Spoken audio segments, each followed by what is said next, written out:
Do you want to know how to make some delicious English cheese straws? First, you need some puff pastry. You've got to roll it out of the baking paper, nice and smooth. Now, you want to put some flour on there so it doesn't stick to the worktop. Now you want to put some more on the other side as well. Make sure to cover it. Now you want to get yourself some English mustard and you want to spread it from corner to corner. You want to make sure there's a lovely thin layer across all the puff pastry. And you want to make sure if there's too much to scrape it back in, because there's too much they will not taste good and it will be too much and the mixture will be too wet on top of the puff pastry. Now you want to get yourself some mild cheddar. You want to sprinkle that on there over the mustard. Bear in mind you also want a thin layer of mild cheddar as well. From corner to corner as well, as best you can get it. Now you want to fold it over.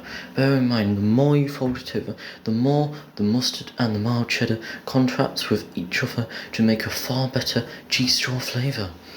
Bear in mind you've got to do this like 30 times.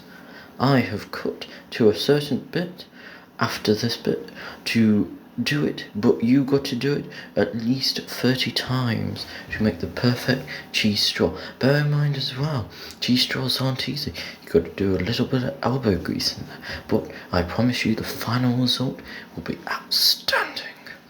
And also, if your mustard is leaking through, make sure to lather some flour on there, because it will be kneaded very neatly. Because if it gets too wet, it will stick and it will not taste good. Bear in mind, you don't want to put too much flour on it, because then it will be dry and not be able to be folded into the desired shape of choice. Bear in mind, this is like 20 folds later, and look at the colour. It looks magnificent of mustard yellow. This is also me walling it out, because you've got to wall it out very thin, but this is me walling. You got to wall it out very thin and then fold back for maximum flavour of mustard and mild cheddar. Bear in mind, the more you wall it, the more yellow that vibrant colour becomes, and you've also got to think that's going to be some real flavour by that. Now you got to wall it out.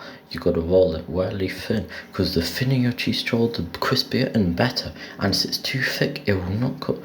And in this bit, you got to fold it over so it's got a crease in the middle of it. Now you want to cut it into even sections on your puff pastry. You got to make sure to do it, because bear in mind, each line you do will turn into 2 times the cheese straws, because we're going to be cutting it in the middle. And now we want to get our air fryer sheets and put it in.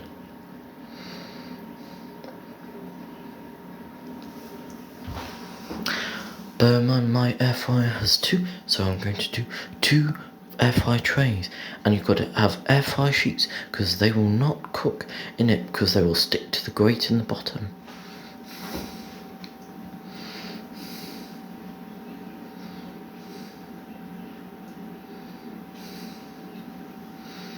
Now you could turn on your air fryer, and now you want to put them on 8 minutes.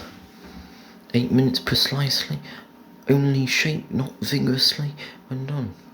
Now you want to get them out, and you want to cut them so they do not stick. And now you really want to turn them over, because when you cook them for 8 minutes, a little bit is a little doughy still. So when you do so,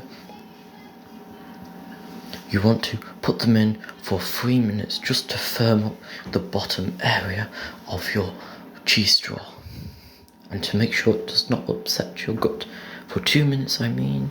And now it's time for a Jenga tower. Look at this beautiful masterpiece. It is so